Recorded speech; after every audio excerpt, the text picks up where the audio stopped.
Hanya saja tidak ada yang peduli Anda siapa dalam perang. Dalam perang, hanya ada hidup dan mati. Tuan Zuyao, Tuan Xinghui dapat berdiri dalam kebuntuan dengannya untuk waktu yang lama. Mengapa Anda tidak membiarkan saya menunggu dan mencekiknya secara langsung? Di belakang wanita itu, seorang pria berkata dengan hormat dengan suara yang dalam melalui topeng. Apakah kamu ingin bergerak? Zuyao memiringkan kepalanya sedikit. Dengan cahaya dingin di matanya yang panjang dan sipit. Ada nomor 507 di baju besi lengannya. Ini mewakili identitasnya. Dan nomornya juga yang terkecil di antara puluhan ribu taiksu.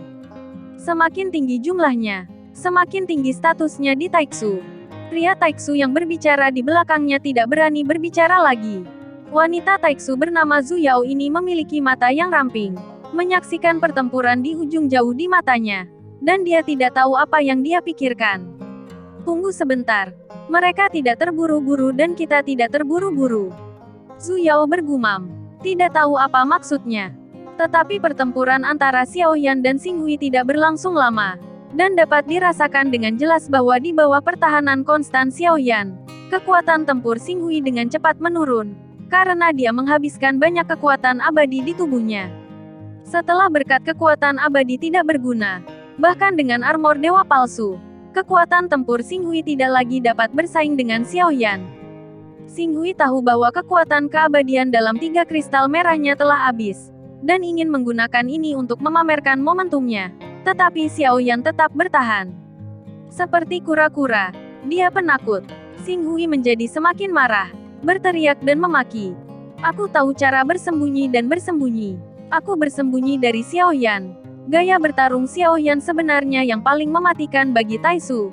Selama dia bertahan melawan serangan, maka saat lawan menggunakan kekuatan abadi yang semakin banyak, kekuatan tempurnya akan turun. Secara signifikan, tidak apa-apa jika kamu tidak memukulnya. Xinghui mendengus dingin. Sosoknya berhenti, dan melesat mundur dengan sangat cepat. Namun, pada saat sosok Xinghui baru saja melesat ke belakang, tiba-tiba ada kilatan cahaya tiba-tiba di depan matanya.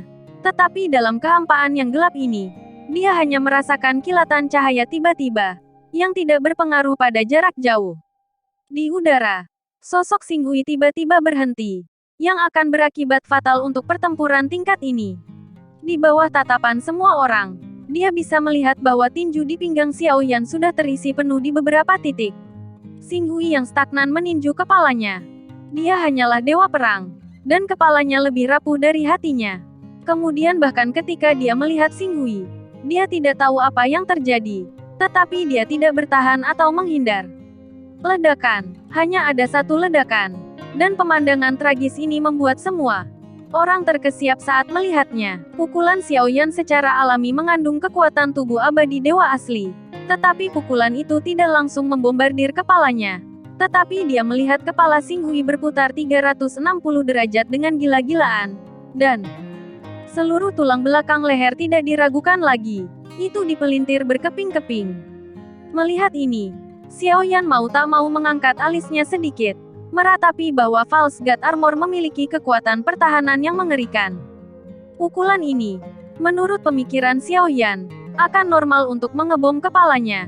Tetapi sebenarnya dipertahankan oleh baju besi Void God, meskipun itu juga merupakan cedera serius. Pukulan yang bercampur dengan tubuh abadi dewa asli dapat melindungi kepalanya.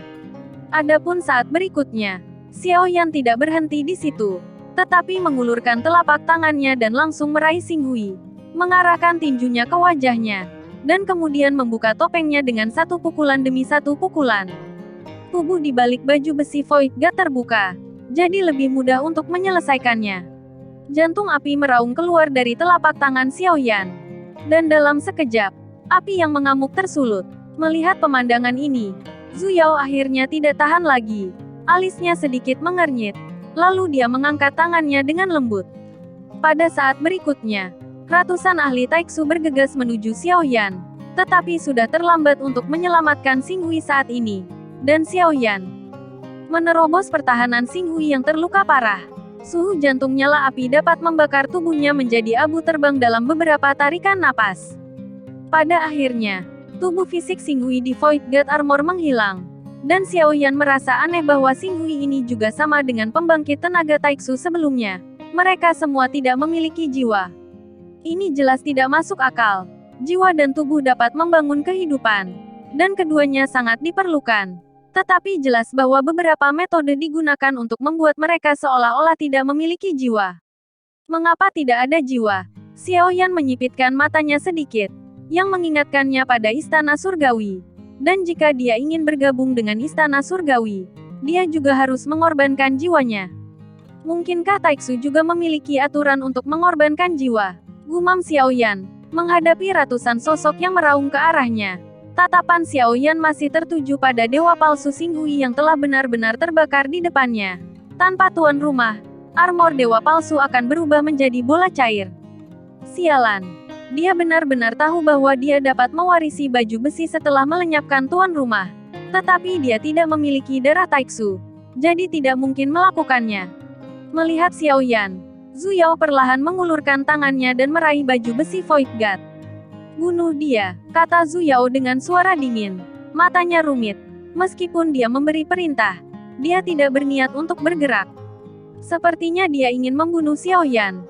Tapi dia tidak terburu-buru untuk membunuh Xiao Yan, seolah dia sedang menunggu sesuatu. Bisakah kita naik? Demon Sky Beast ada di belakang. Beberapa orang di sekitar yang tidak bergerak. Kita akan membelanya. Antek-antek ini seharusnya tidak membutuhkan kita untuk mengambil tindakan. Wanita di belakang begitu kuat sehingga dia akan mati, kata Jiu Ying. Tetapi 9 kepala ular piton itu tidak menoleh ke belakang ketika dia sedang berbicara. Ketakutan terungkap dalam sepasang mata. Mungkinkah kamu dipukuli olehnya? Tanya Demon Sky Beast. Aku belum pernah mengalahkannya sebelumnya. Tapi aku hampir disiksa sampai mati olehnya. Jiu Ying menjawab dengan suara rendah, seolah memperingatkan binatang langit iblis. Jangan memprovokasi wanita lembut dan tersenyum di belakangnya. Penyiksaan sampai mati. Mungkinkah? Demon Sky Beast memiringkan kepalanya. Matanya menunjukkan warna yang sangat aneh. Monster Chrysanthemum. Apa yang kamu pikirkan? Jiu Ying melihat ke mata magis dari Demon Sky Beast, dan tahu bahwa pasti ada beberapa hal buruk dalam pikiran benda ini. Saat kedua binatang buas itu berbicara, Xiao Yan menoleh dan menatap mereka dengan dingin. Sudah waktunya bagimu untuk berperang. Tentara melawan tentara. Jenderal melawan jenderal. Suara Xiao Yan keluar, dan Jiu Ying langsung merasa tertekan ketika mendengar kata-kata itu, dan mereka dianggap sebagai tentara kecil bersama. Ayo, Xiao Ju, dia memanggilmu, kata Jiu Ying pada monster langit iblis. Begitu suara Jiu Ying jatuh, binatang langit iblis itu langsung menamparnya dengan cakarnya, dan sosok yang terakhir itu segera ditampar dan meraung ke depan. Demon Sky Beast menyaksikan dengan tenang dari belakang. Tidak masalah besar atau kecil. Dalam hal senioritas aku seniormu.